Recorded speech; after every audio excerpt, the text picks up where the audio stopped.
Okay, everybody, we'll get a early start. So I can get done by 9:30. It'll be 2 hours, if not sooner. I don't know. We had a great show. Over 230 people, you guys, already on that first show. Appreciate it. I'm glad everybody coming back to my channel. Appreciate it. Uh, I think we're gonna have to wait till tomorrow night to play Mel because on her channel they're just doing their live stream right now, Spaz. So we'll probably have one tomorrow. Hey Ray, how's it going? Chase taking the day off.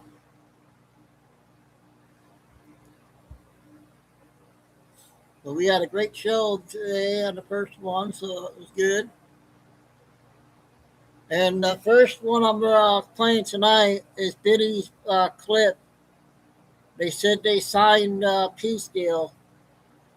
So that's going to be the first video. Then the cat lady.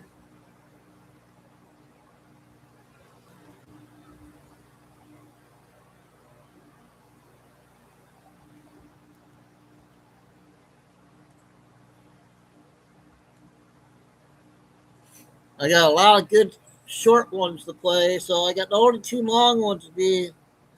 I'm gonna play one Cash video tonight. He has a big Cash has a big.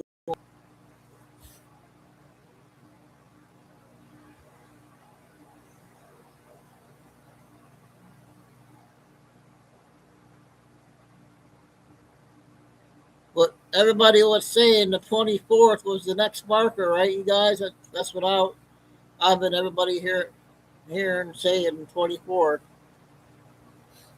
That's 10 days before 10 days before the 4th. That's what they were saying.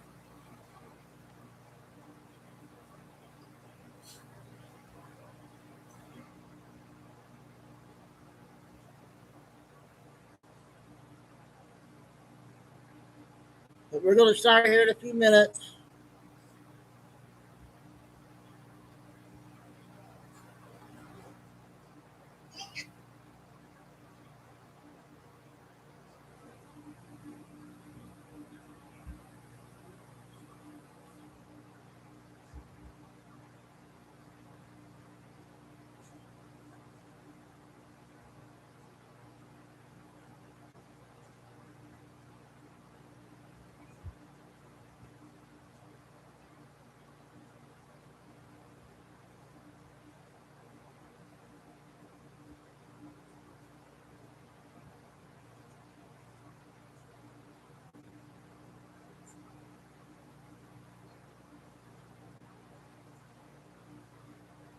We got a 9-minute Billy Bean video.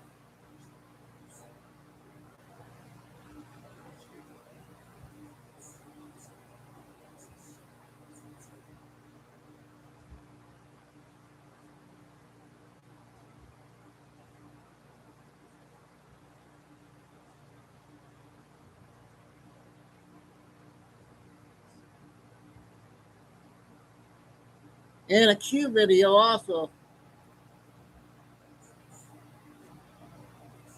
Yeah, I know, Terry. I'm just getting what the other people are saying. I don't do the dates either. I'm just hearing the rumors about it.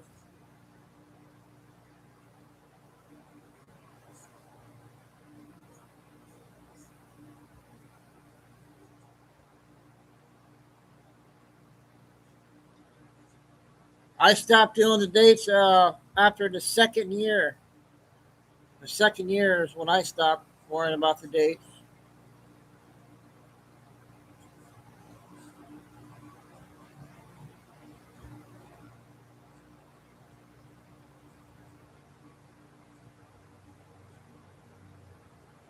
What's going on?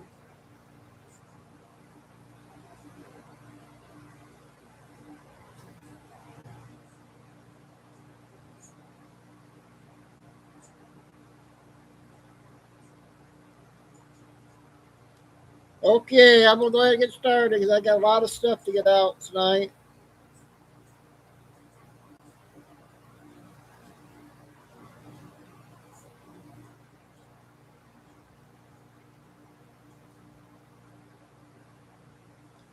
All right.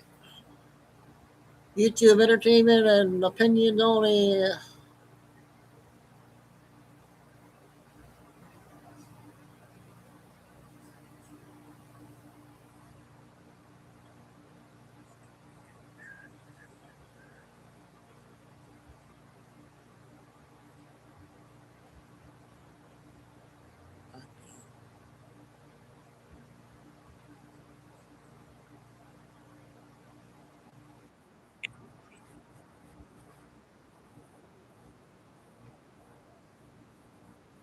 Had a schedule.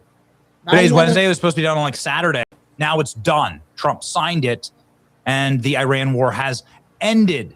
The memorandum of understanding effectively has ended the war and is in effect right now. Here we go, ladies and gentlemen. President Trump personally signed a copy of the agreement during a dinner with the president of France in the Palace of Versailles, the Great Treaty of Versailles. Remember that? World War I? Well, a photo of the signed agreement was sent to the Iranians, the mediating countries. So it's over, ladies and gentlemen. The war was ended remotely at the Palace of Versailles, of all places. U.S. and Iran signed a deal days ahead of schedule. Why it matters, the signing was supposed to happen in Switzerland on Friday. The diplomat from the mediating countries, told Axios on Wednesday that there had been discussions about signing and implementing it earlier. The sources said the discussions around accelerating the timetables to open the strait sooner than Friday. Both parties were in agreement on the issue. This proves that Iran really did want this sucker to happen. Another factor may have been the political pressure on the White House to release the text of the Memorandum of Understanding. A senior administration official read the agreement to the reporters on a brief call. Iran's foreign ministry said the sides that agreed on the MOU, and they signed electronically. And what's next? The meeting between the U.S. and Iranian delegations, handled by Vice President Vance, Iranian parliamentary speaker Mohammad Gabafi, is expected to be in place and planned on Switzerland. So there's still, it looks like they're still going to head to Switzerland and get this thing done. They're expected to discuss the launching of negotiations, Iran nuclear program. Senior administration official told reporters the deal was signed electronically. And it was sent by Trump and Vance to the leader of Iran's parliament. The diplomatic source claimed no such signing had taken place at source familiar second signing. Trump signed the document on Wednesday at a dinner in France alongside of Emmanuel Macron. From Motown to your hometown, Gardner White helps Michigan families feel at home. With top name brand furniture like Flex Steel and Cindy Crawford Home. Plus, enjoy free same-day delivery and flexible financing. Gardner White, on trend, on budget, on with life. Hey, have you heard about this prediction market, Kalshi? Yeah, lets you trade on anything from sports to culture. Wow. Okay, so I asked Grok to go ahead and give us all of the memorandum of understanding. Like, what is this exactly? Read exactly what the White House says is in the deal with Iran. What did we just sign? This is the text of the agreement between the United States and Iran. Has been fully shared with the reporters, and you can see here it is relatively long. What are we going to read here? Well, you can read it for yourself. I just showed you, or we can summarize it. And so here it is. The full summary. The Memorandum of Understanding calls for an immediate end to military operations, including in Lebanon, mutual respect over sovereignty, U.S. removal of the naval blockade within 30 days, and waivers for Iranian oil exports and frozen assets. Okay, fine. I don't want our military there anyway. I want our military at home. Provisions include regional partners supported $300 billion reconstruction plan for Iran, Iran's reaffirmation against nuclear weapons, with a supervised downblending of its nuclear stockpiles and 60-day window for a final deal to be reached, a UN Security Council resolution. Well, there you go. So wait a second. So Iran's not going to have a nuclear weapon that you can sell to people. You can say that's great for regional stability. Iran acts as not a state sponsor of terror, and instead just a rational member of the world stage engaging in commerce. Everybody gets filthy rich, and the regional partners start investing because that part of the world is actually blown up in a good way, not a bad way. It was blown up in a bad way for a couple months. That part of the world blown up. That's where Dubai is. And that's where a ton of these like brand new islands are. People are going there for vacation for the first time. It's a destination. Nobody ever still saw this happening. Qatar, UAE, Saudi Arabia even. People are going there and like thinking they like it. They think it's nice. There's a lot of nice things going on there. There is, of course, a reason to potentially invest in Iran. Iran is a huge nation. It's a mineral-rich nation. Of course, this isn't something that we should frown upon. Obviously, I want our military the hell out of there. Who the hell wants boots on the ground in Iran? I don't. Nobody's ever advocated for that. And Iranian oil exports, fine. Go for it. Like, don't build a nuclear weapon. Don't kill our guys over in the Middle East, or maybe our guys shouldn't be in the Middle East at all. You ever thought about that? So Iran can't kill them. That's cool. Fine by me, man. I see nothing wrong with this. Details are emerging now. A memorandum of understanding. This is late break. This is late. Now less than 48 hours away. No, it has been signed, and it's glorious and it's beautiful. President Trump, I'm the boss. Hello, I'm the boss. How are you? Good, thank you. Amazing. Just amazing. Everybody knows it. Yeah. The supposed text of the MOU that was obtained by CNN does not reflect the language of the actual MOU. Yeah. So there's been a lot of this like backbiting and snapping back as to what is actually in there.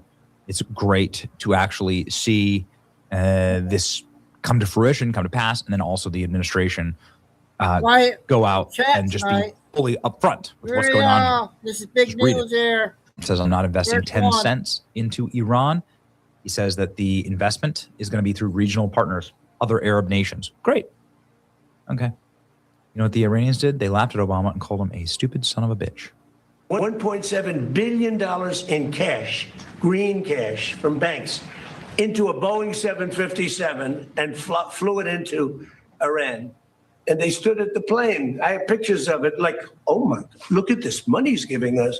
He tried to bribe his way out. I didn't do that. Nobody mentions that. 1.7 billion and hundreds of millions of dollars. They tried to bribe their way out of it. And you know what the Iranians did? They laughed at Obama and they said he's a stupid son of a bitch. You can tell Trump is over this. He says it's not final, memorandum of understanding. And if I don't like it, we'll go back to shooting at them, dropping bombs on their heads. Okay, there you go. Trump will drop bombs right in the heart of the, right smack in the middle of their head if Iran doesn't behave, he says. Iran-linked tankers reappear. The naval blockade boundary, you can now see that Iran, like that things are moving through the Strait of Hormuz. Strait of Hormuz showing signs of reopening. Transit now 92%. Now you can see that there are dozens, if not hundreds, of tankers that have moved through today. Trump in absolute beast mode. I'm the boss. You can see it. Ha ha ha. Spot the difference. I think we're all really happy. There is leadership on the world stage. You know my thoughts on all of this? Boy, I've been a sucker so many times on this channel and called out in the comment section and roasted, flame broiled. My thoughts on this are very simple. I was flame broiled because I kept believing that we had a peace deal like right now, but now we actually have it. My take on this is very simple. There's no such thing as a perfect administration. There's no such thing as a perfect person. I don't like the Iran war. I never liked the Iran war. I didn't advocate for it. I advocated for a peaceful, quick conclusion to the Iran war that could be sold to the American people and a refocus on the major problems that this country has domestically. That's what America First is about. I never lit myself on fire. And we never abandoned the president. We stayed loyal to the White House. We were friends. And we efforted the best that we could on behalf of this chat, the needs and desires of the American people. And we were right. We held it together, you and me. I'm very proud of you. And I thank you for joining us on this excruciating journey. All right, that was the first big news update tonight. Trump signed the thing, and now we got breaking news. There's a warehouse on fire.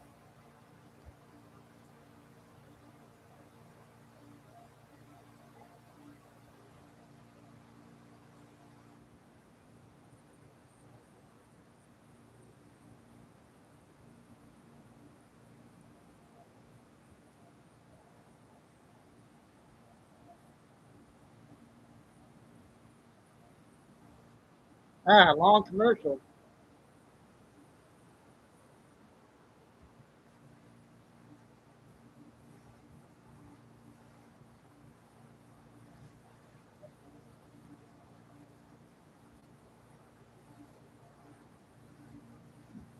Not sure if it's Michigan or what.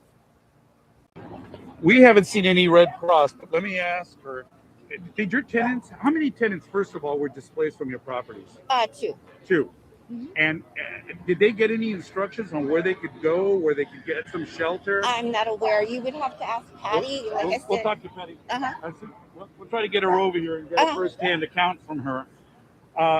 Tell us a little bit about what you're going to try to do for your tenants. Hopefully, once obviously they're being displaced right now, right. and hopefully they will be let back in once this fire is out. But what are you hoping to be able to do for your tenants? First, on my part, I'm going to contact the company.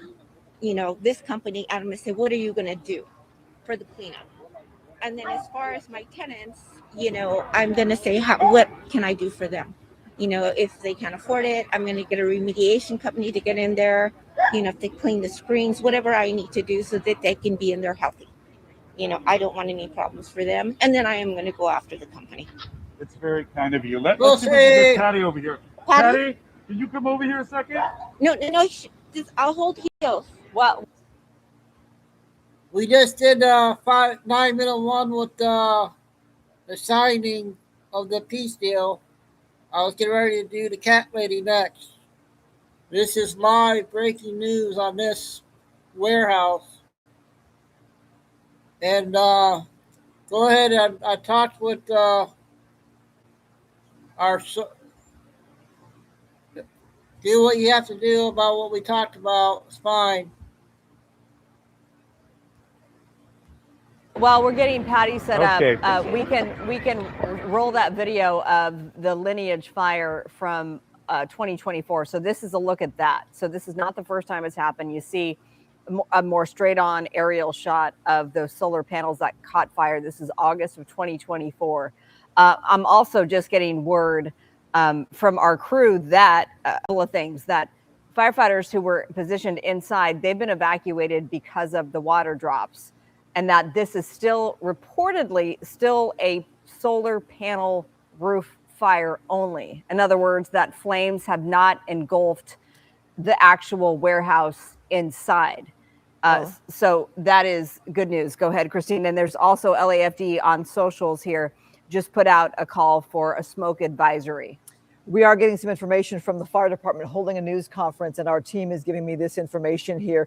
I can just read some of the information. For one, an LAPD robot is being brought in to check inside the building.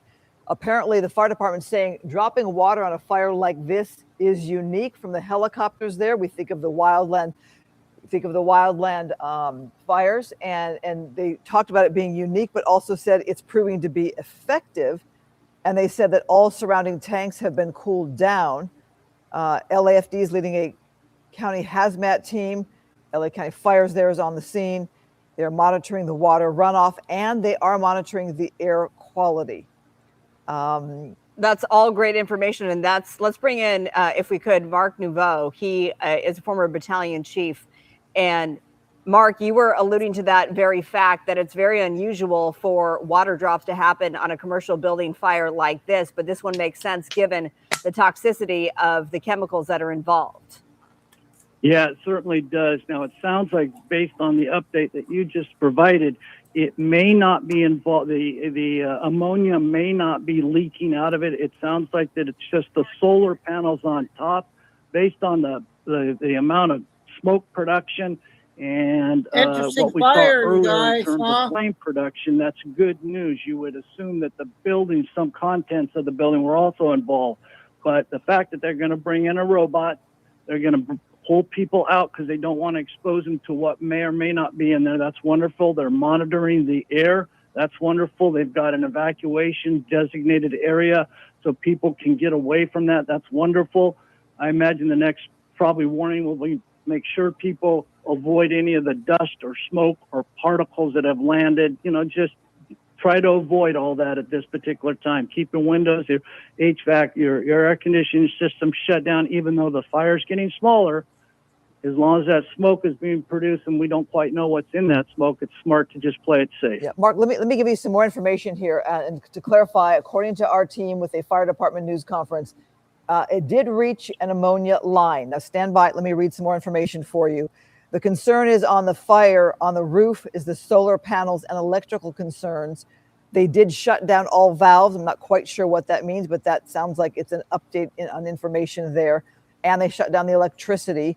Apparently, they're saying a few more water drops. I'm thinking helicopter there. Then the ladders will come back up. They're still in a defensive mode, but the solar panels on a building this size apparently is dangerous for firefighters. Bear with me, more information here. There is concern of lithium batteries when they go inside. That's the information apparently from the fire department. So, Mark, hearing more of that update, what does that tell you? It sounds good news in that if it's only one line that they use that to supply the cold storage system, they've got the tanks cooled down. They had touched on that so they don't have a leaking of tanks, which we saw recently. That was one of the problems that we had, with the evacuation of 50,000 people, a month ago in the last building Orange fire County, down in that right? area. Orange County? Yes, Mm-hmm. Orange County, absolutely. And so that's all good news. It's moving in the right direction. They've got people out. They're going to stop the water drops from the helicopters, and they're Okay, that's an update there that's happening right now. Our first cat lady video.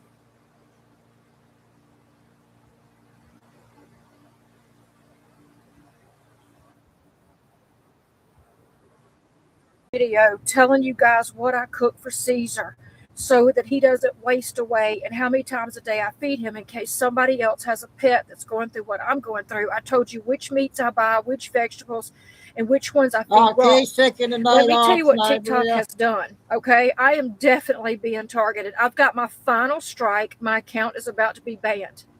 I put that video on my regular page that you're watching right now. I got a strike for misinformation, and I got a telling me my account is about to be banned. I'm on my final strike.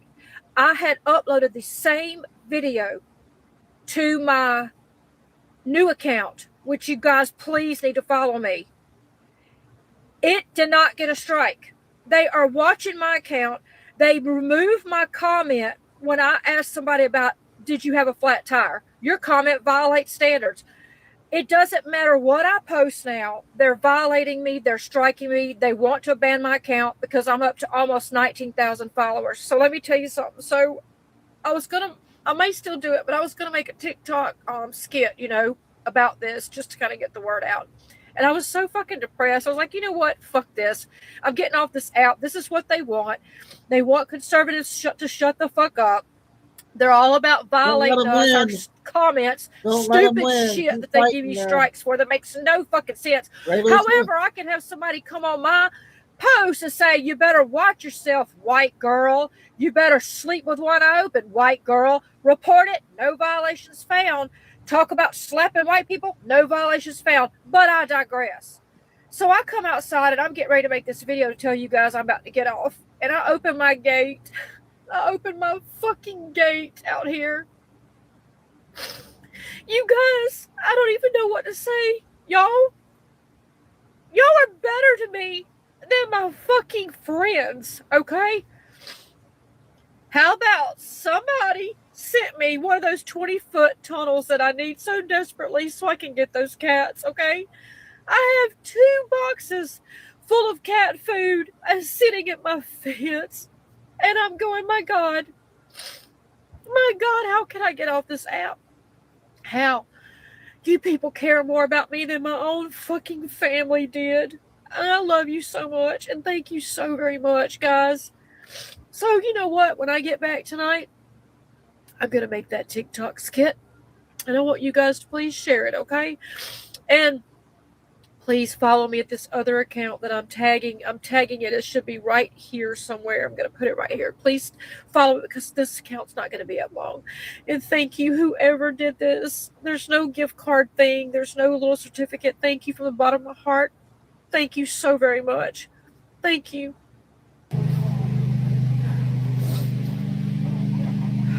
Guys, I got to tell you what just happened. All right, God bless her, amen, and prayers out to her. Okay, we got a 9-minute Billy Bean.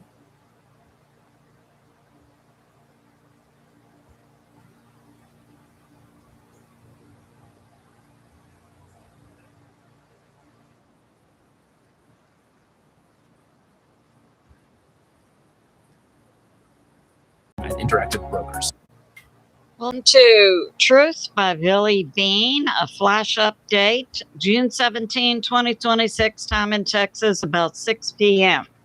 And thanks for like, subscribe, and share. I'll give an update on Tropical Storm Arthur, an update on the Iran agreement with the U.S. that was signed 2 days ahead of schedule. It was supposed to be signed Friday. It's been signed today.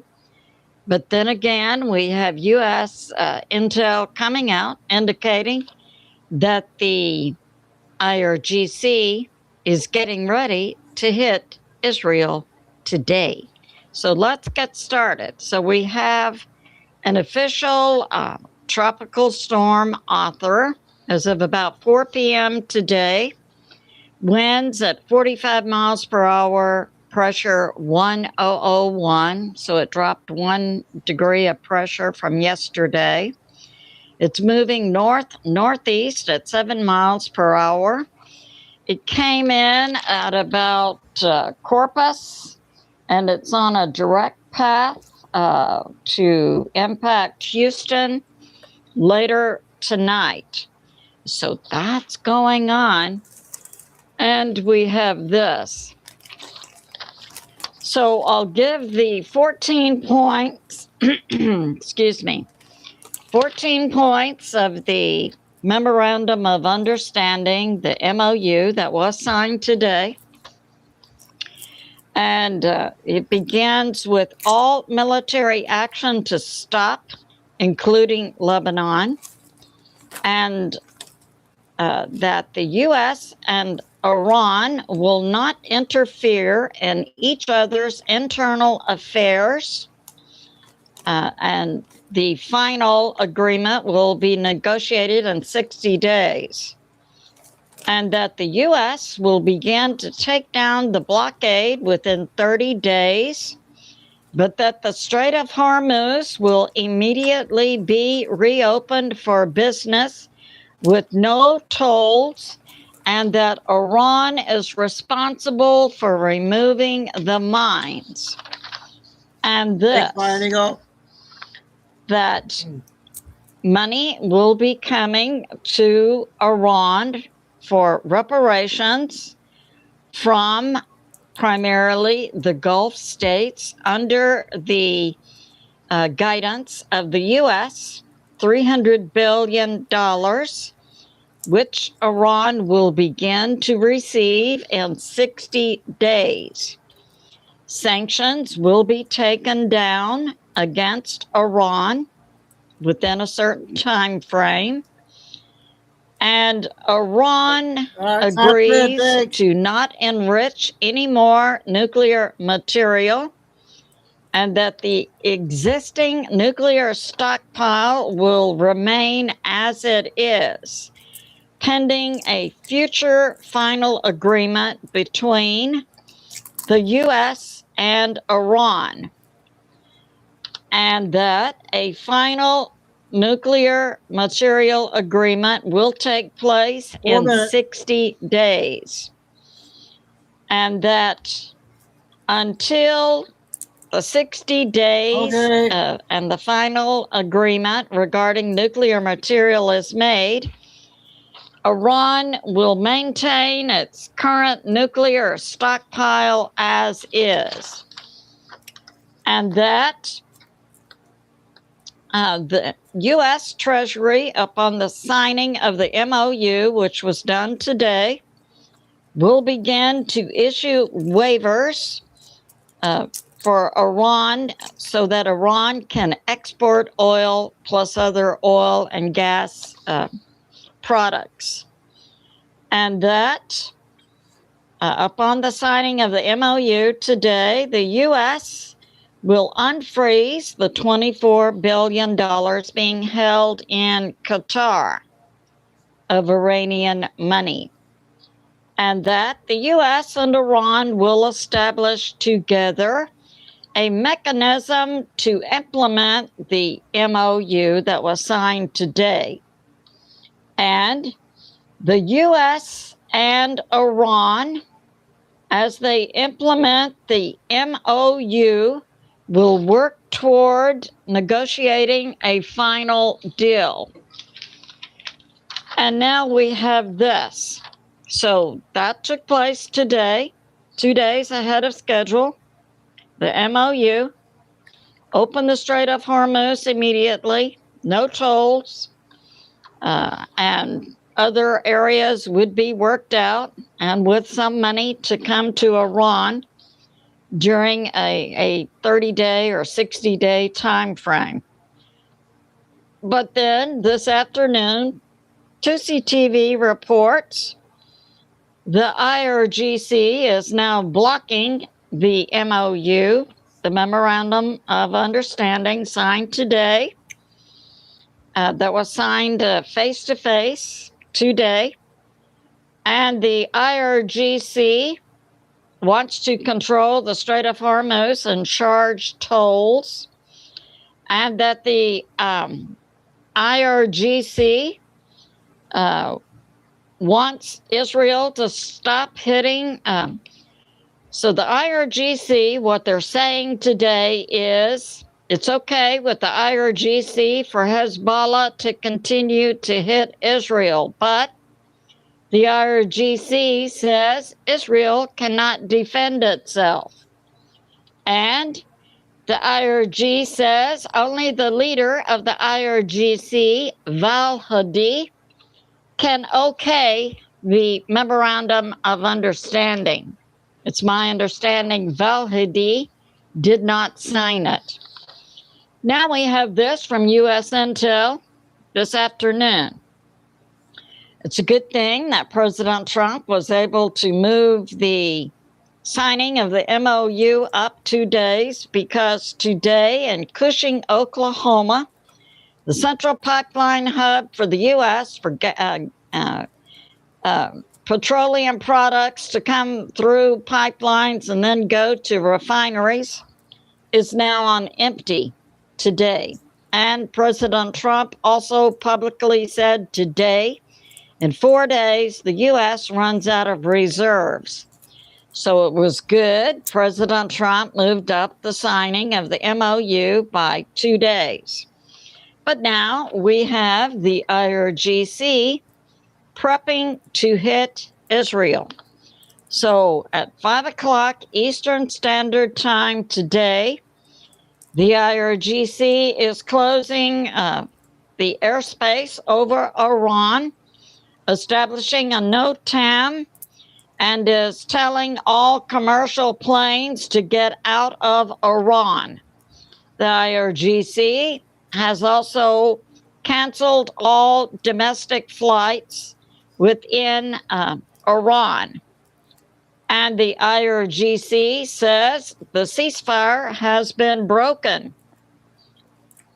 and states that Israel has broken the ceasefire. So it appears that the IRGC is doing everything it can to sabotage the MOU. So it's good to be in prayer for America, President Trump, the U.S. military, world peace, and world health. I love you, and I'll see you soon. All right, Billy Bean. Next one will be 5 minutes.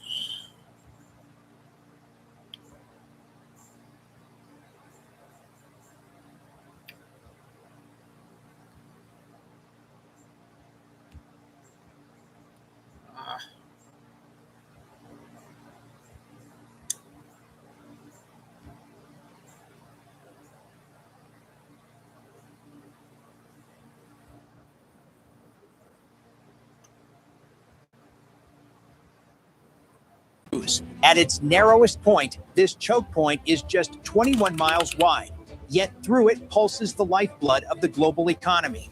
Suddenly, the radar lights up, 10 contacts, 20, 40, an Iranian swarm of fast attack craft, heavily armed speedboats, breaks through the darkness. They are roaring at 40 knots, dead set on a collision course with the aircraft carrier USS Abraham Lincoln, because the Navy has just unleashed a weapon you cannot see on any satellite image, an invisible pulse races across the water. Seconds later, The Iranian swarms veer off, completely disoriented.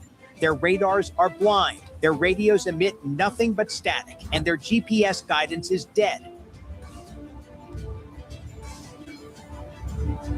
To understand why 40 Iranian speedboats represent an existential threat to a multi-billion-dollar aircraft carrier, we have to look at a structural failure inside the Pentagon that dates back to 1996. Following the Cold War, the U.S. Navy bought into the illusion of endless maritime supremacy. The Navy prioritized land attack capabilities and Tomahawk missiles, while systematically starving its electronic warfare programs. They decommissioned dedicated jammer squadrons and left surface ships vulnerable.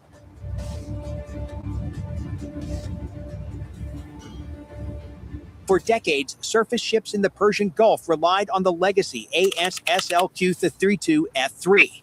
This was an analog passive receiver system designed in the 1970s. It couldn't fight back actively. The Navy's defense philosophy in the Gulf shifted entirely to kinetic interception, using expensive missiles to shoot down threats. The fatal flaw of this math was exposed in October 2016. Houthi rebels fired Iranian-supplied C-802 anti-ship missiles at the destroyer USS Mason.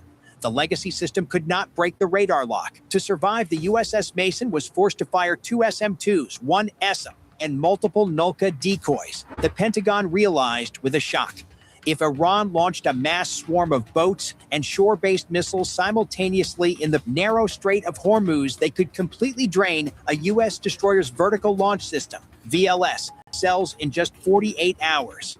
The Navy was walking straight into an ammunition trap in the Middle East. To prevent a catastrophic depletion of missiles in the Gulf, the Pentagon rushed its most radical electronic upgrade to the fleet, SEWP Block 3. SEWP Block 3 replaces passive antennas with active, non-rotating gallium nitride, AESA faceplates. Older jammers could only blast untargeted energy in one broad direction, which easily dissipated over the water. GaN technology allows SEWP to focus thousands of ultra-precise, high-powered energy beams simultaneously, targeting each Iranian speedboat individually. SWEEP's core weapon against the swarm is DQFM digital radio frequency memory. When the Iranian speedboats point their targeting radars at the U.S. carrier, SWEEP doesn't just jam them with static noise. It digitizes the incoming Iranian radar pulse, manipulates its data in nanoseconds, and transmits it back to the Iranian sensors.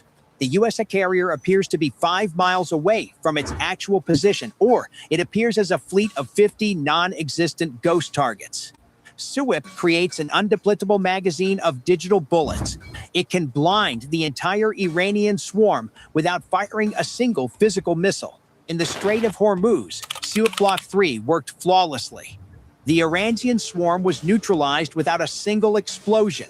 But this is exactly where the tactical victory turns into a strategic trap. The Iranian Revolutionary Guard knew they couldn't sink a U.S. carrier with light speedboats. The entire operation was never meant to be a physical attack. It was a highly calculated SIGINT, signals intelligence, provocation, engineered in cooperation with Beijing. China and Iran have entered a deep strategic military alliance. By swarming the carrier, they forced the U.S. Navy to activate SEWP Block 3 in its highest offensive mode. Hidden in the Iranian mountains, advanced Chinese-built monitoring stations captured the exact waveforms, frequency hopping patterns, and pulse repetition frequencies of America's most classified EW system. Iran didn't just collect this data, they traded it. The electronic signature of America's invisible shield was beamed straight to Chinese defense labs. For years, the strength 23. Okay, another important one there. The next 4 are the lady on TikTok does a good job on her. They're only a minute videos.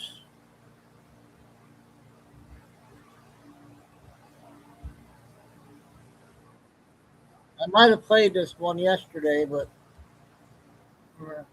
Ring girls dressed like they were going to Chili's on the 4th of July. These are the outfits, red, white, and blue, sparkly, covered from chest to mid-thigh, which if you know anything about ring girl fashion, is essentially a turtleneck. These women are usually in bikinis. That's the uniform. It's been the uniform for about 50 years. Bringing sweaty, shirtless men to wrestle on the White House lawn was fine, but God forbid women look immodest. Here's the thing about fashion. It's never neutral. A uniform on a woman's body is always a political statement. What gets covered, what gets revealed, and who decides and in what context, that is power. So when you take women whose entire job exists in a specific aesthetic context and you force them into conservative cocktail attire for a political event, She right you're about not just that, making a Maria? fashion choice. You're making a statement about whose comfort matters, and it's not theirs. And can we also just say it's f***ing ugly? Like deeply, aggressively, offensively ugly. The sequins, the cut, the flag energy. This is what happens when your entire political coalition has spent 40 years telling everyone with taste, gay people, immigrants, and artists, that they are not welcome. You cannot be cool if you've exiled everyone who knows how to be cool. You can't be fashionable if your ideology requires you to police the very people who shape culture. Republicans have had this problem constantly. The cringe is not an accident, it's a symptom. This is what happens when you build a movement on nostalgia and exclusion and then try to throw a party. The truth is, many Republicans are UFC fans. They go to fights when the girls are wearing their normal uniform and nobody's clutching their pearls. Because it's not actually about modesty. It was never about modesty. It's about the fact that when they're in charge, women's bodies become props for their aesthetic, their comfort, and their agenda. So MAGA got... Okay, that's one there.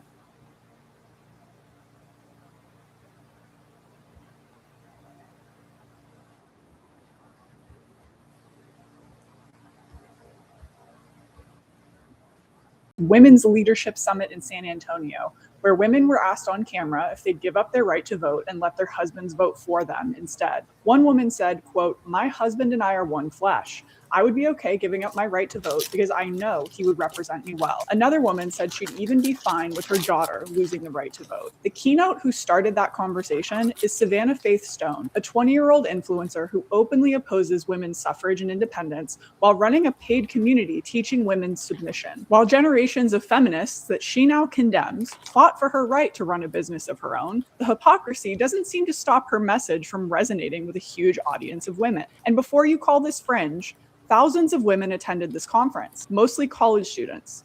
This is a recruitment event, and it worked exactly as designed. Researchers at King College London found that the tradwife movement isn't organic. It was a deliberate effort to use social media to make conservative gender ideology look like a path to a happy, fulfilling life. The tradwife was created and funded by political strategists to give their ideology a positive face. A 2025 University of Hawaii study found that instead of identifying the structural failures that make modern life hard for women, like the lack of paid maternity leave, comprehensive women's health care, or affordable childcare, these communities blame feminism for women's problems. They identify real pain and exploit it for political gain. If you're wondering why the right seems to be doubling down on tradwives right now, it's not a coincidence. Research on far-right populism shows that misogyny always accelerates after economic crises, like the affordability crisis we're in right now. When people are anxious and exhausted, movements that promise a return to nostalgic times gain ground. Attacking gender equality isn't a side effect of that playbook. It's a core feature. The tradwife trend is also an omen for the rise of authoritarianism. Researchers at Carnegie Endowment documented how democratic erosion moves in lockstep with attacks on reproductive rights and the push for traditionalist gender norms. These aren't separate movements. They're the same trend, and suffrage is the next target. So let's be clear. The women at that conference are not the enemy. They are the product of a decades-long, well-funded, algorithmically amplified campaign to make patriarchy feel like liberation. The question is, do we simply condemn and ostracize them, or do we invest the time and resources necessary to convince them, and more importantly, convince other young women that their right to vote is worth fighting for? You might have... Okay, she does a good job reporting.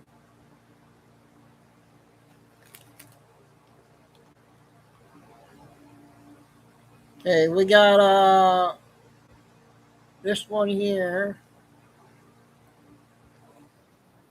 7 minutes.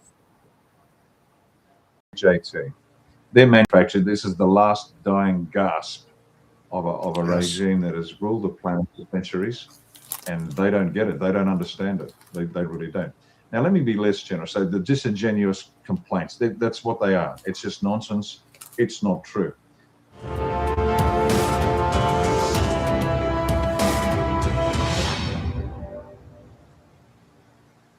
All right, let me be statesman-like at the moment, because I can walk and chew gum at the same time. A lot of the complaints from these people, the people are disingenuous.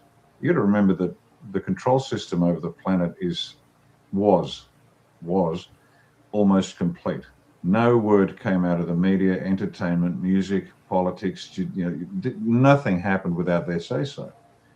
And so a lot of the complaints are manufactured. They're designed to destabilize the people that don't know one way or the other. So this wave of criticism, whether it's you, me, DJT, and everybody in between, this is manufactured. They are ordered to do so. They are told. That's how these alleged grassroots movements spring up overnight, and all of a sudden, early in the piece, I'm thinking these guys are brilliant. This young bloke's had an idea, and now he's got groups all around the country. This is Australia. And then I realized, of course, he was a Mason. The Masons just rang up each other and said, quick, form one in Ballarat, form one in Mitcham, form one in Colloidvale, form one here. And he's got his map. He's proudly showing me the map of his organization, how it's growing like Topsy. And I'm sitting there amazed and admiring this young bloke. It was all manufactured. So I understand that most of these criticisms, ladies and gentlemen, you hear of DJT, they're manufactured. This is the last dying gasp of a regime that has ruled the planet for centuries, and they don't get it. They don't understand it. They really don't. Now, let me be less generous. So the disingenuous complaints, that's what they are. It's just nonsense. It's not true. Now, for the ones that genuinely don't believe it, pull your head out of your ass. Stop fucking complaining and get on the field of play. Because this is not like a football match where you turn up with a set number of players, you play according to a set of rules and a timing, and then at the end of the game, when the whistle blows, the winner is declared. That's not what life is. Life is like you turn up with more than the other person, you win. So instead of watching, using the rugby analogy, instead of watching 15, or let's say rugby union, 15 players aside, slugging it out for 90 minutes or for 80 minutes, this game is played by everybody getting off their lazy asses out of the bleachers and do something. Get on the field of play. Try. And it doesn't, I turned up to the protest and I reposted your meme. Well, big fucking deal. Really? That's a pretty low bar you've set for yourself when you want everybody else to sacrifice their time and their lives for you. It doesn't work that way. You've got to get out there. You've got to fight for this. You want to win. And I just simply asked the question, what have you done over the last 20 years? Serious, what have you done? I remember I was in Canberra on the hill during this massive, beautiful protest. Biggest in Australian history, 2 million people. And that's the Fed's numbers. And some bloke came up to me, why didn't you do this back in 2011 or whatever it was? And I said, well, I was in Afghanistan. That shut him down because I was doing something. And even while I was in Afghanistan, I was online when I could manage it, pumping stuff into the social media here in Australia about what was going on. So what have you done? What have you risked? What have you risked? My wife's in a wheelchair, multiple sclerosis. She's in pain almost constantly every day, spasms. My 2 daughters, we homeschool because I can't stand the idea of them being brainwashed by pedophiles in the Catholic school system, which is where they were. We took risks. We paid the price. My daughters are paying a price. So I've got no patience for those that, the disingenuous ones, we know what they are. But the ones that are too lazy to study, read, learn, and maybe realize that their grasp on reality is not quite complete. Get off your ass. We're paying the price, and that's fine. I'm happy to do so. More than happy. I couldn't live with myself if I wasn't paying the price. But for the rest of you, you're about to reap your whirlwind. You've done nothing. You're going to find out with great shame. Not from us. We're not going to put the word on you. But you will know deep down in your heart that you are a coward. A physical coward and a moral coward. And I tell you what, from a male perspective, there's nothing worse than being labeled a coward. And here's one for the women, because women don't value courage like men do. They value intelligence, and I'll explain that in a minute. For all you women out there, you're fucking stupid for following what you followed. Oh, she's got ovaries. I'll vote for her. Grow up. The feminine Nazis have completely smashed you. Now, just so we're clear on this, about this different valuation about courage and intelligence. If you tell a woman she's a coward, she'll laugh at you and go, I don't care. I don't even know what that means. But if you tell her she's stupid, you're never getting sex again. Mind you, you can tell a guy is stupid, he'll go, yeah, probably, mate. If you call him a coward, you better get ready to defend yourself because he'll thump you. Interesting. So understand this, both men and women out there, you're either a fucking coward or you're fucking stupid, and that's why we are where we are. So it's time to, you know what, change. But time's really close to running out. So you might want to get behind DJT and your local conspiracy theorists and actually start providing some support because they're the ones that have actually kept the place going in your absence. So there you go, John. We are at war and we must unite.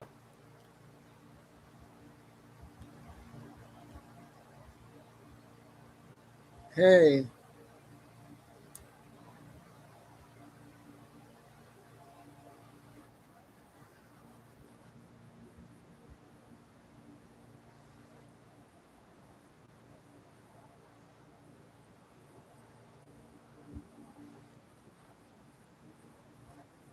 This was 9 minutes. Him in a quote political hit tied to his potential presidential run. However, he forgot to mention that the investigations actually started during the Biden administration.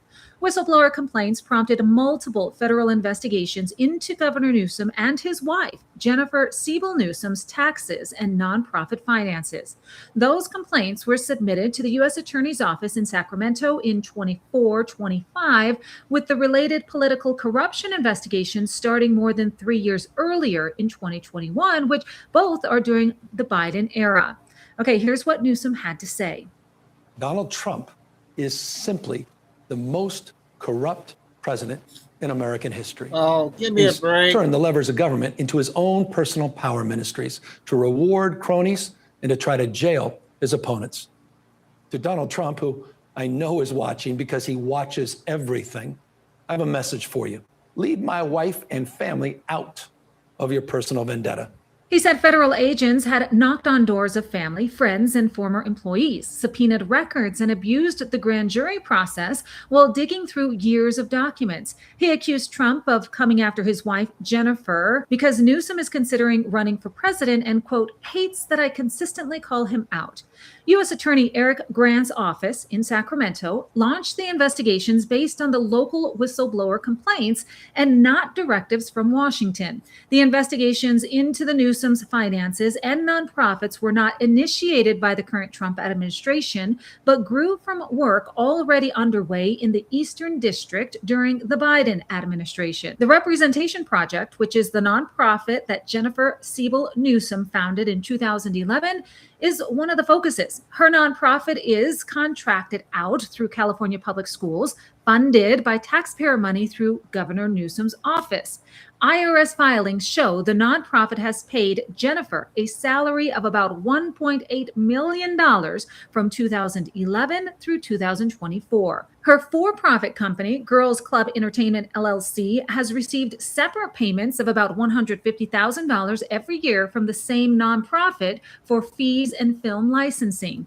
Combined payments to her and her LLC from her nonprofit, which is essentially funded with taxpayer dollars through her husband's office, is more than $3.7 million over that time period. We'll go to 9 Executive o'clock, pay guys. is from 20 to 34% of the nonprofit's total expenses.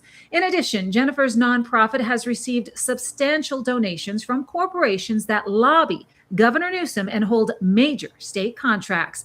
An investigation documented more than $800,000 from firms, including Pacific Gas and Electric, over $290,000 between 2016 and 2018, while facing wildfire liability issues and benefiting from state legislation.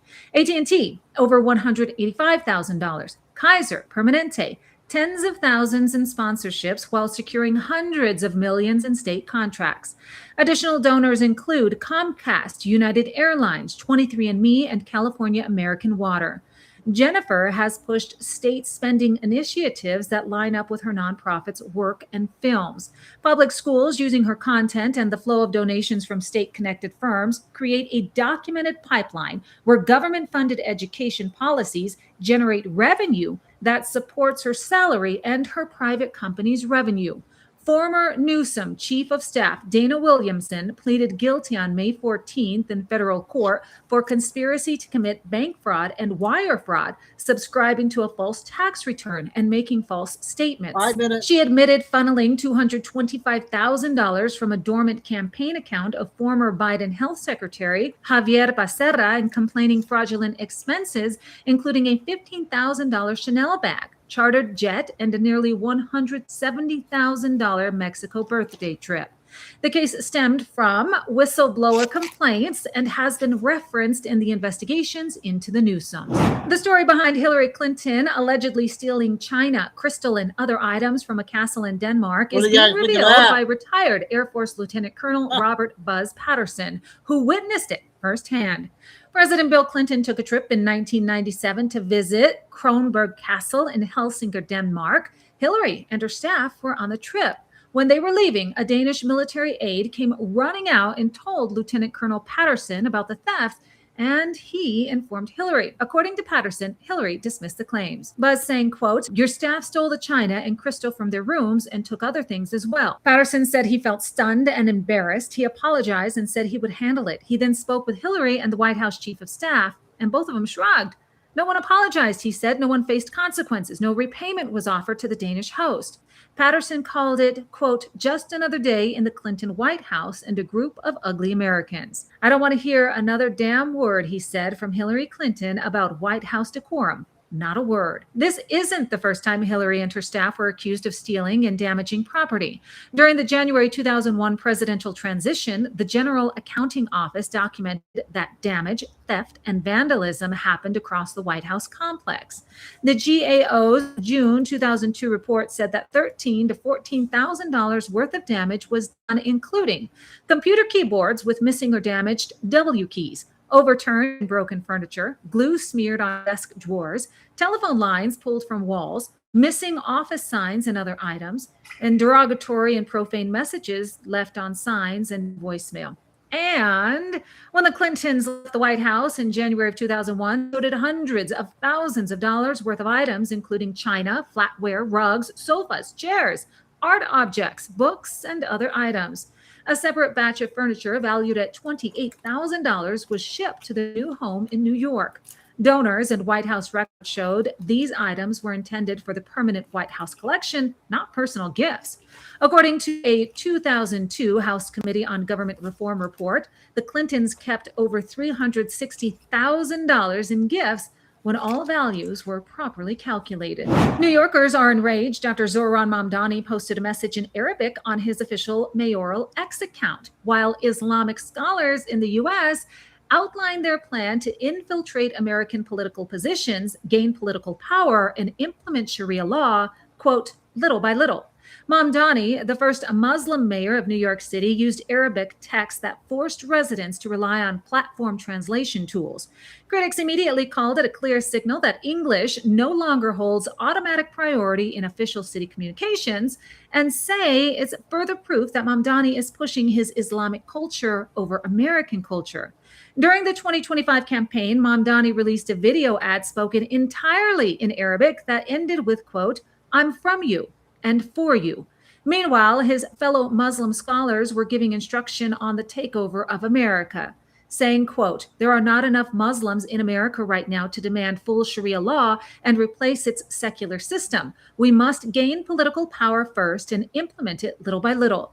Conservatives see a direct connection between the mayor's Arabic official post and the strategy laid out in the video. They argue that posting government communications in Arabic is not neutral outreach. It is a deliberate step that builds cultural and political loyalty among Muslim communities while signaling to the broader population that English is optional.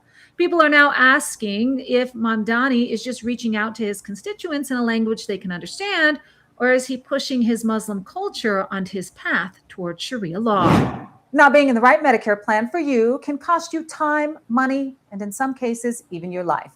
Like in Michelle's case, she had biopsy results come back positive for cancer. Her Medicare insurance was not accepted where she needed to get treated, and she was devastated. She had no idea what to do and was in a state of panic.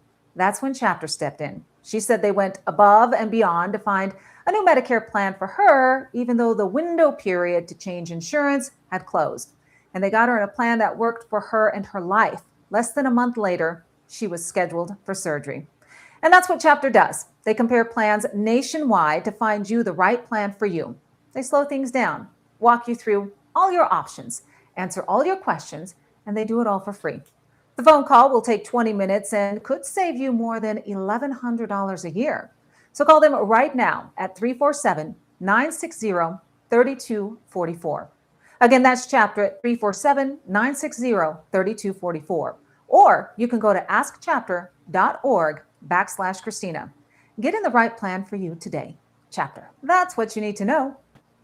Okay, that's a good one from her tonight from Dallas News. A 5-minute one coming up.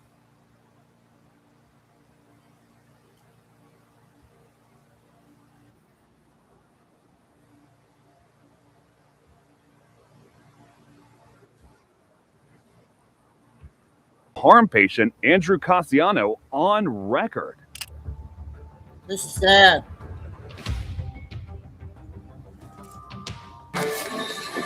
No ass. Hey. What? Do it. McGoslin pleaded guilty to deprivation of civil rights for the hospital assault and another substance distribution charge, and he was sentenced to 66 months in prison. He was also ordered to pay $32,892 in restitution to Andrew. His partner in crime, Roger, then pleaded guilty to misprision of a felony involvement for record of the second attack without intervening and was sentenced to 6 months in federal prison. While one officer crossed the line here, the next case involved more than 4 officers overwhelming poor Lilia Matina during a child custody exchange dispute.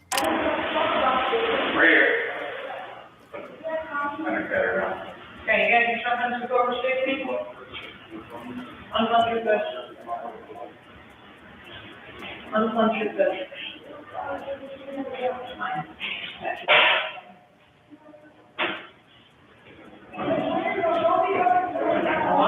Yep.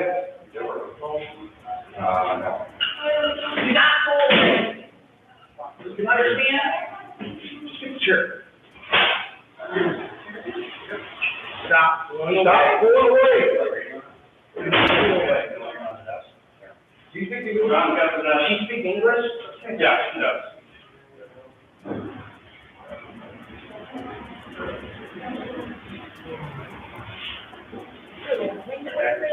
No, she's just fine, sticking around. Not complaining?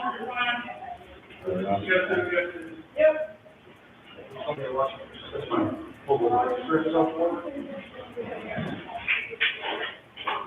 You just want to lay her down real quick over here?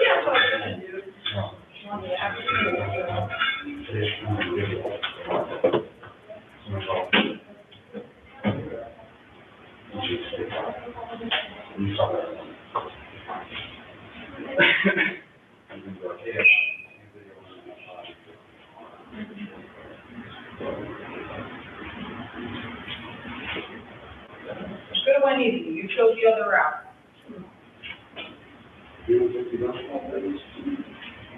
LPO, yeah. Might be very straight up. Yep. Just go.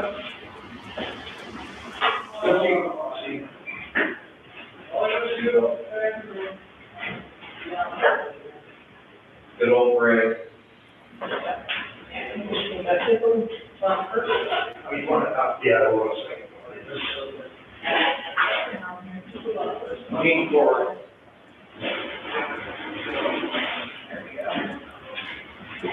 Lean forward. Okay? Just stop. We're trying to get the house off. You doing the right first? Left.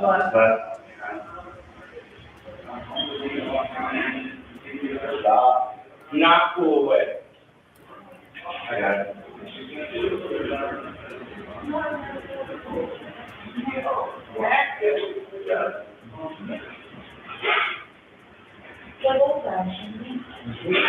Open your fucking hand, I'm gonna break your fingers.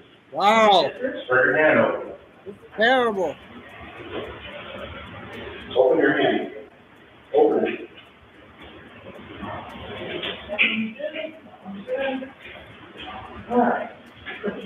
Open your hand.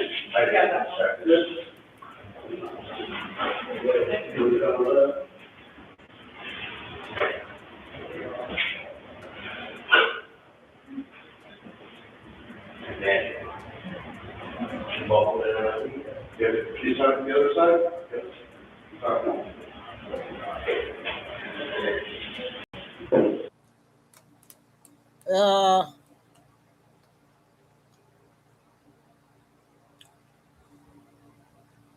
They said it was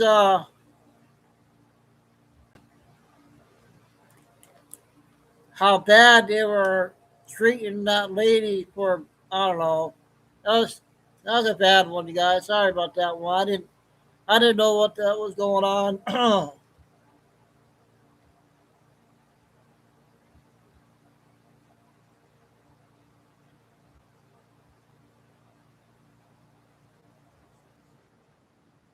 We'll play this one here next.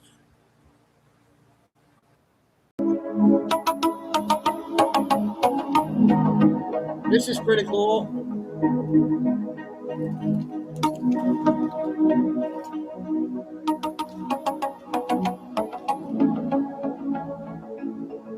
Thanks, Maria.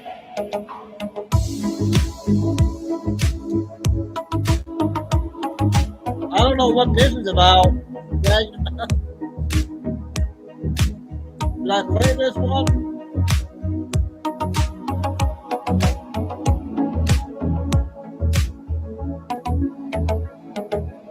Let me know if you want me to stop it, I will.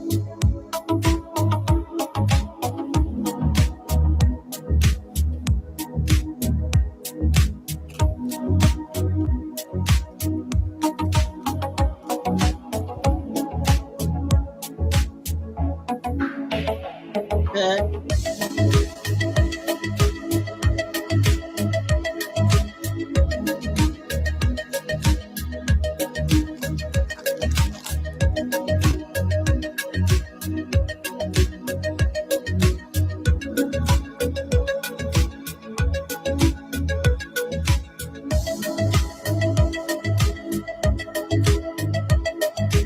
I got a Q video coming up next.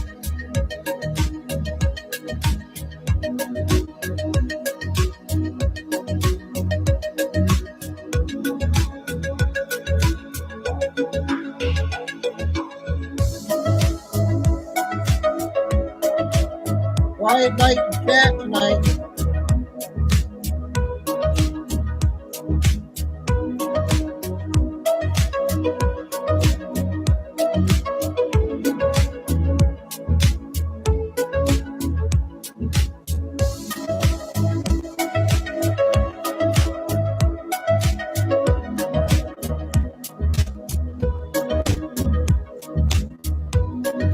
Oh, hey, Andre, is this okay to play?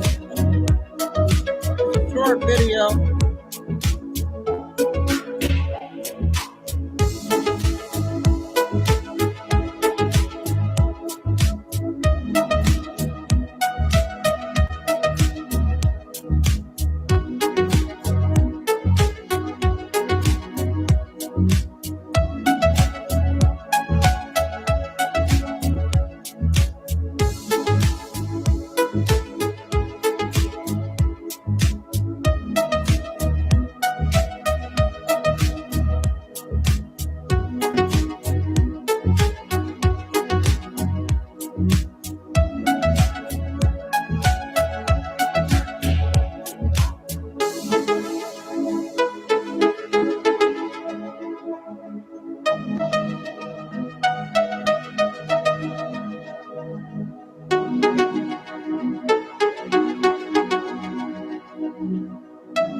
something, a different video to play, I guess.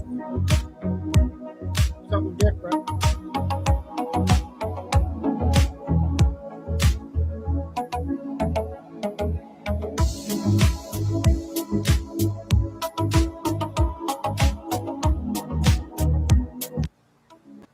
Okay, I got a 5-minute queue. I got one left on a biddy, and then maybe two more after that.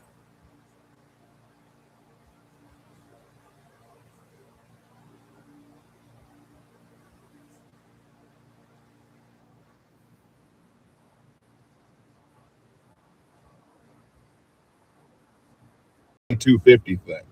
And it frustrates me because the media picks the weirdest things to latch on to. And now I was going to leave it alone, but now I'm starting to hear that Michelle Obama is talking to lawyers about going after the UFC or going after Dana White or going after Josh Hockett for taking the time after his victory to yell out to the world that Michelle Obama is a man. Now, this is the deal. That two things can be true at the same time. Do I think Josh Hockett should have done that? No, I don't. It's not worth the time. The Obamas are on their way out. They are losing relevance quickly. I think the faster that the earth can forget about the Obamas, the better. Either put them in jail or don't talk about them at all. So that's my take on it. But it still is kind of interesting to me. Sometimes what people don't say is actually where the truth lies. Now, a few years ago, many of you guys that have been with me for a long time, you guys remember the nasty rumor that was going around about me. People saying, oh, Q is a closet Muslim. He's a Muslim. Okay, first and foremost, anybody who knows me knows that I am a Christian. I make absolutely no bones about that. And they know that I'm not a Muslim. Did I get on and did I try to sue people for saying that I was a Muslim? No, because anyone who's relevant and anyone who knows me knows that I am not. So I don't feel the need to go and raise a lot of sand and make a whole lot of trouble about something that I know is categorically false. Okay? Don't feel the need to do that, especially if I feel that something is completely ridiculous. Now, with that being said, I would rather someone call me a closet woman than call me a Muslim. But we'll have that conversation a different time. And by the way, I'm neither. But as far as that goes, I have very strong ideological differences from those people who follow Islam. But I'm getting into the weeds a little bit. So I find it interesting that this is the thing that she chooses to hitch on to. I mean, if it's that ridiculous of a statement, then why spend so much time trying to refute it? Things that are obvious do not need to be defended. If it is that obvious that she's a woman and she is truly comfortable with her womanhood, then why is she trying to sue people for simply stating their own opinion? That's kind of weird to me. It gives me kind of trying to keep things hidden vibe, if you know what I mean. And at the end of the day, isn't that kind of transphobic to be offended that someone called her a man? I mean, I would think that misgendering someone, yeah, I guess, but shouldn't it be an honor for her to be considered trans fluid or whatever they call it? Anyway, so I thought that was kind of weird. But then I got really angry after that. I said, these people have spent the last how many years saying that Donald Trump was a Russian agent. They actually violated his rights, violated his constitutional rights, spied on an incoming president, a duly elected president, I might add, and the will of the people usurped that and put together phony documents and had him investigated by the FBI. This was her husband. This was Barack Obama. Now, would you rather someone say, you're a woman, or you're a man, or would you prefer that someone say, you are a Russian spy? Which one do you think would be more harmful to your future? Which one do you think would be the biggest slander? I would venture to say I'd rather you call me a woman than call me a Russian spy. That's a huge allegation, especially for someone who was just recently elected as president. And they have never come out and apologized for spreading that lie. Why? Because they never meant to apologize. It was meant to do exactly what it did, and that was hurt the Trump presidency. So they can miss me with all of the feel sorry for Michelle Obama because she was so hurt. These people started it, and now they have to live with it. Be blessed. I'll see you next time. Okay, that was cute. All right, I got 1 6-minute one and then one Benny video, 10 minutes. And Lucy, this one's for your mom. I hope she'll. This one's an important one for everybody. Hopefully she'll be all right with it.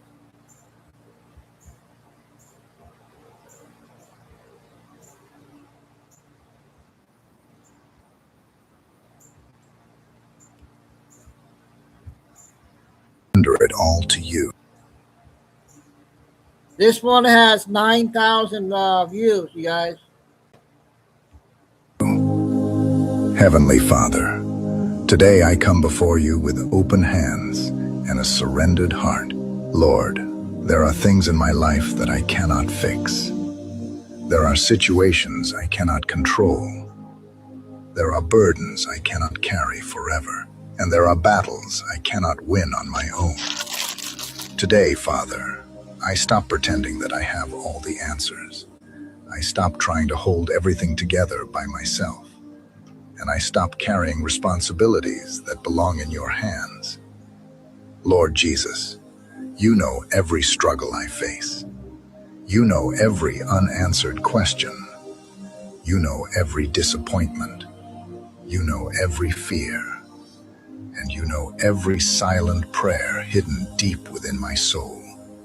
Nothing is hidden from you. Nothing surprises you. And nothing is impossible for you. Father, there are moments when I feel exhausted from trying.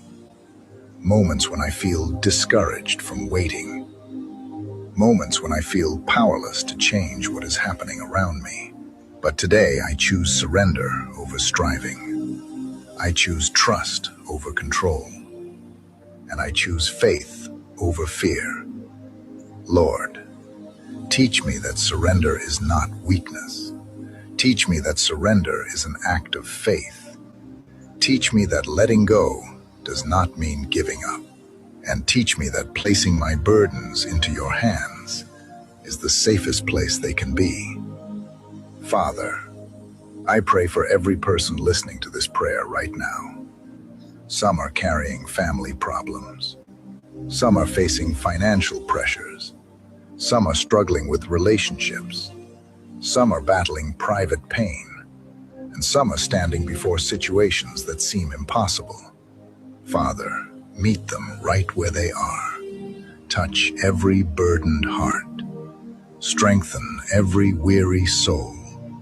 Comfort every hurting person, and remind them that they do not have to carry everything alone. Lord Jesus, take the things we cannot fix.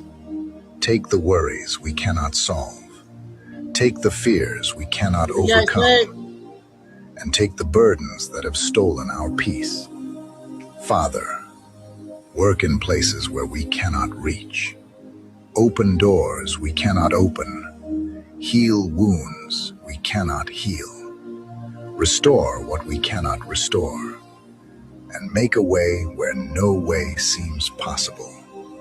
Lord, help us stop replaying problems that only you can solve. Help us stop carrying tomorrow's worries. Help us stop depending solely on our own understanding. And help us trust your power more than our limitations. Father, remove every spirit of anxiety, frustration, fear, and discouragement from our hearts today. Replace anxiety with peace, and replace discouragement with renewed hope. Lord Jesus, help us remember that you are still working behind the scenes, even when we cannot see progress. even when answers seem delayed, even when circumstances remain unchanged, and even when the path forward is unclear. Father, give us the courage to release every burden into your hands. Give us the wisdom to trust your timing. Give us the faith to believe in your promises. And give us the peace that comes from knowing you are in control. Today, Father, I surrender my worries to you. I surrender my plans to you. I surrender my disappointments to you. I surrender my fears to you. I surrender my future to you. And I surrender every impossible situation into your loving and capable hands. Help me trust you completely. Help me rest in your faithfulness. And help me walk forward, knowing that you are already working on my behalf. Thank you for hearing this prayer. Thank you for your mercy, your compassion, and your unfailing love. Amen on that one, right, you guys? I hope that one was a good way to end the night with. I got one more. We'll play Benny Johnson.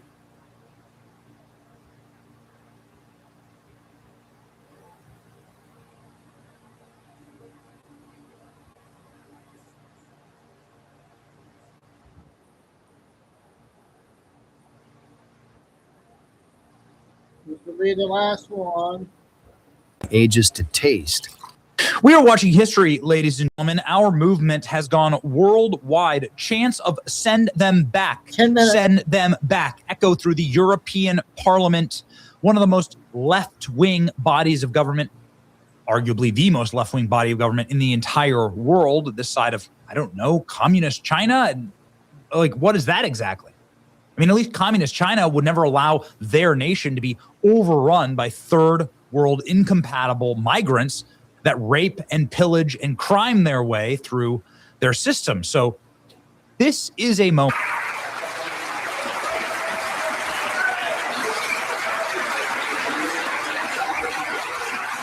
Overwhelming passage, 2/3 majority. And then back.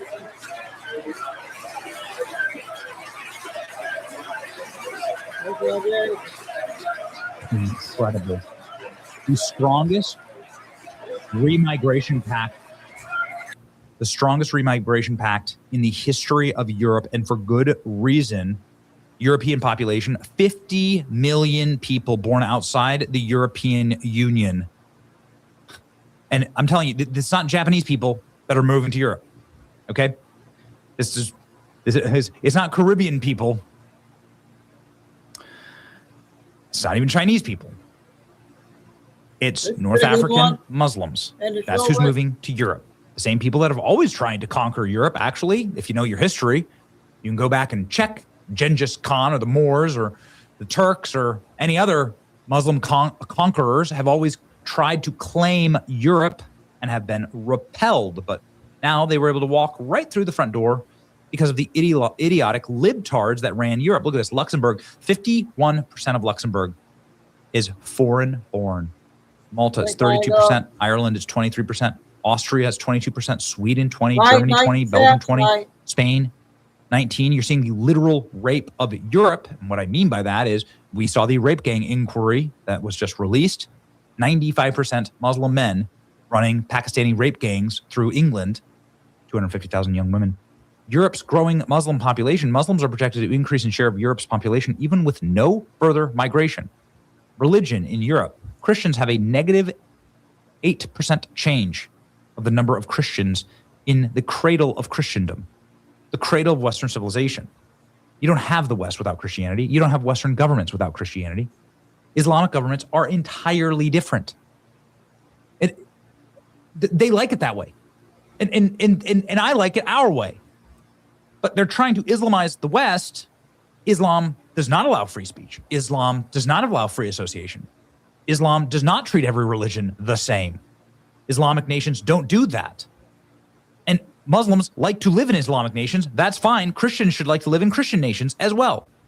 There's nothing wrong with that. But look at this. Muslims have a 15% increase. 15% increase. And the total numbers are staggering. Rape and murder of Europeans come to a high point. The European Parliament votes overwhelmingly, 2/3, to advance their remigration pact, which will swiftly remove criminal aliens and migrants. They're only sending their best. Only their best. Only sending their best. Look at how every head is covered, right? It's Muslim North African migrants. That's what this is. And then they bring North African sensibilities and forms of government to and create these little communities that are totally insular, totally segregationist communities inside of our Western societies. It happens. The EU Parliament just voted in favor of the Return Directive, which makes it easier to mass deport illegal immigrants. Chance of send them back echoed throughout the chamber. 418 members of Parliament voted in favor. One passed by the Council, new regulation, established common, more efficient system of deporting illegal aliens, boosting the current very low deportation rate of around 20%. Those who have been in asylum applications denied, then issued deportation orders. New law will implement the following. Mandatory cooperation with obligations and penalties. Individuals subject to return decision must actively cooperate, providing documentation information, and non-cooperation will lead to imprisonment. Extended detention periods. Detention can last up to 30 months. Prepare for deportation. Mutual recognition of return decisions across the EU. A deportation order from one member state will become recognized in other member states. So if you get a deportation order in France, that doesn't mean you can just run to Luxembourg, right?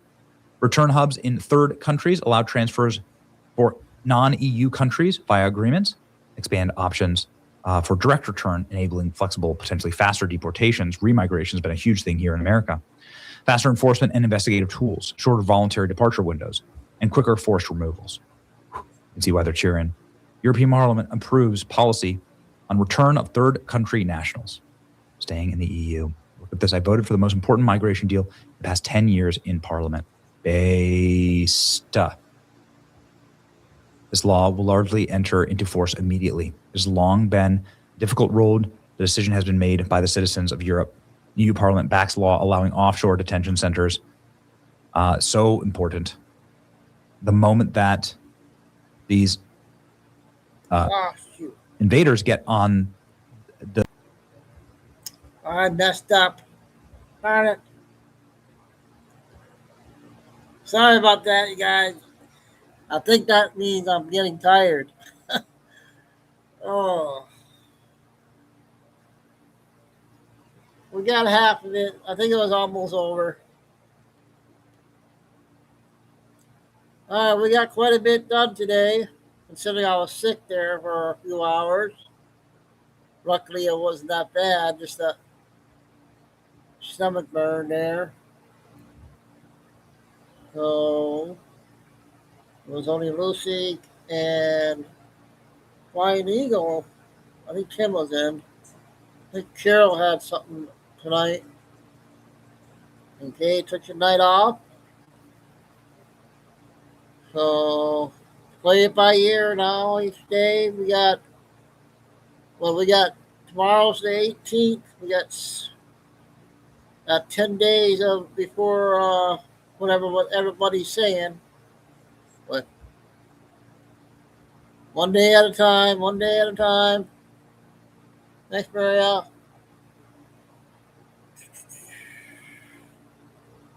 So yeah, we'll just play it by ear each day from here on out till the 4th of July.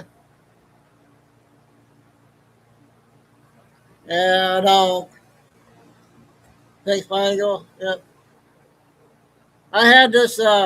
I get it every time I eat soft, spicy, whatever stuff. Everything. So, all right. God bless everybody and love all. Please hit like. Stay safe, stay strong, keep the faith. Never give up. Signing off for Thursday or Wednesday night. And hopefully tomorrow we'll have Mel's video out for Wacky Wednesday. And Chico, Bella, and Ariella. We'll see you all tomorrow.